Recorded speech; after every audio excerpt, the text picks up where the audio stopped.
Имаме сериозни причини да прашаме дали сме сведоци на целоста криминализација на ВМРО ДПМНЕ и владата предводена од Христијан Мицкоски.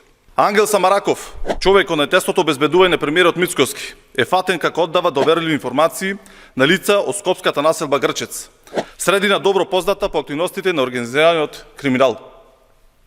Самараков не е случајно обезбедувач кој се нашол до премиерот. Тој е лојален партиски кадар на ВМРО ДПМНЕ.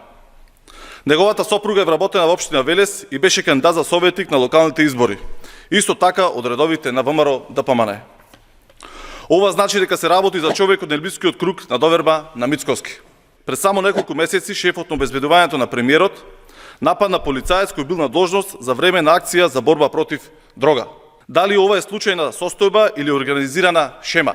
Дали веќе не зборуваме за влада, туку за структура длабоко поврзана со криминални мрежи? И клучното прашање: како обезбедувачот имал такви документи?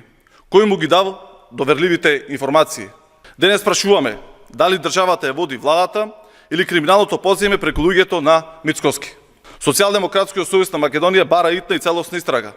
Бараме политичка и институционална одговорност. И бараме граѓаните да знаат што се случува за затворените врати на оваа власт.